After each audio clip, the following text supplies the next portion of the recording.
Well, in 2012, the Entertainer was a pure paper-based product. Our only products were in book format, and we were hearing from our customers that they wanted spontaneity. They very often saw an outlet where they had an Entertainer offer, but they'd left the voucher at home because the book typically lived in their home and they shared it amongst the family members. And we, of course, wanted data. At the time, we didn't know much about our sales in terms of who was buying our product, because we were selling a lot through the retail channel, through the likes of Carrefour and Virgin Megastore and people like that. So we didn't know who was buying our books. We also didn't know how they were being used. How did people consume our product? How were they searching? Were they using the indexes or anything else? And we didn't know anything about which of the outlets were the popular ones and which weren't. We had some insight from the outlets, but only when they chose to give it to us. And we wanted that data. And the customers wanted spontaneity and convenience and all the benefits that you get from mobile, like proximity and integration with social media, etc. So it made sense for us to launch a mobile app. And so from a standing start in 2012, in fact, we spent most of 2013 on the strategy and development of the product. Today, we're at about 95% of our customers are choosing to buy the app over the book, and we won't have any books next year. We have a lot less books this year, but in 2018, there won't be a single Entertainer book in the market. It'll all be app.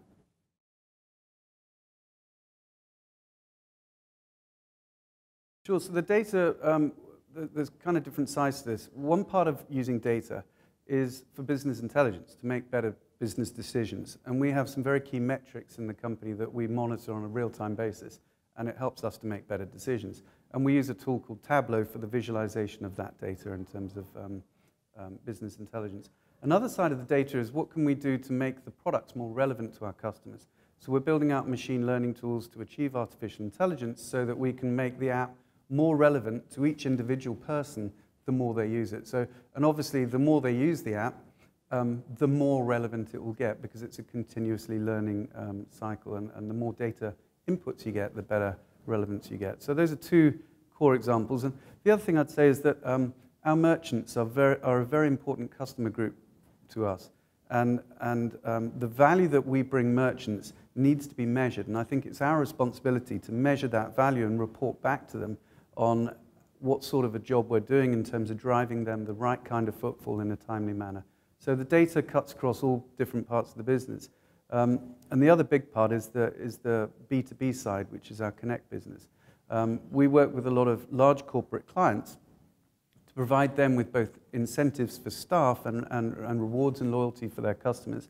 And again, it's our job not only to provide those solutions to them, but also to measure how they're doing and report back to them. So the data is an extremely important part of the business.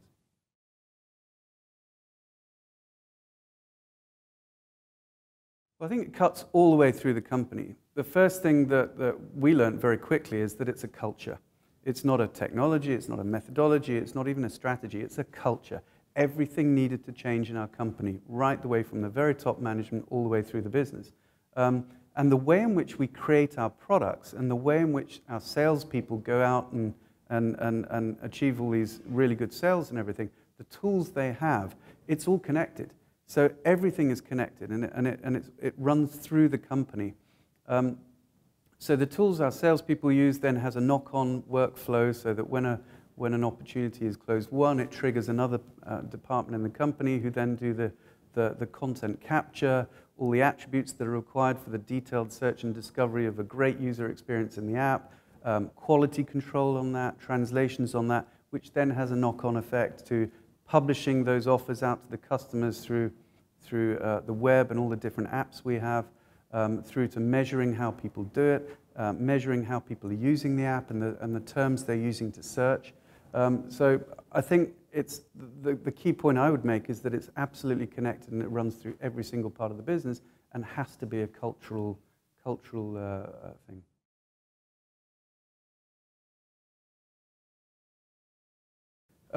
We're a very, very agile company and a highly innovative company. Our philosophy is that if you don't continuously improve, then you're not going to be able to increase the distance between yourself and your competitors. So we're always looking for new ideas. But everything we do is either commercially driven or it's for purposes of giving users something extra, something special. So our customers and what they want to do in the app is extremely important to us. We're constantly thinking about that. So we got all sorts of ideas, and I obviously don't want to give too much away, but we're doing a lot in terms of creating new user experiences, delighting users with things that they wouldn't normally get. One little example is that when it's coming up to your birthday, you'll get a fresh personalized tile on the home screen of your app, which will say, hey, your birthday's coming up. We're going to give you loads of extra offers for free, and some of them aren't buy one, get one free. It might be a bottle of champagne, for example, which you don't actually have to spend any money to get. And we sort of drive you to certain outlets that are willing to participate in this. And then on your birthday, you get a picture of a birthday cake on the app, and then it follows on, and you keep the party going after your birthday's passed. So that's one experience we're talking about. But also using the data, as I've described, to make the app better and better. We're very interested in the search and discovery experience. So one challenge we wrestle with is, are people searching for a restaurant that does buffet, or are people searching for a restaurant that does buffet where there are offers for buffet? So we're reworking that part of it. We're also looking into new types of offers in terms of buy one, get one free doesn't necessarily work in every category, and we are looking at moving into new categories. And we're looking in all sorts of ways to engage with people more and deliver timely and relevant messages to them in new ways. So these are all things we're exploring.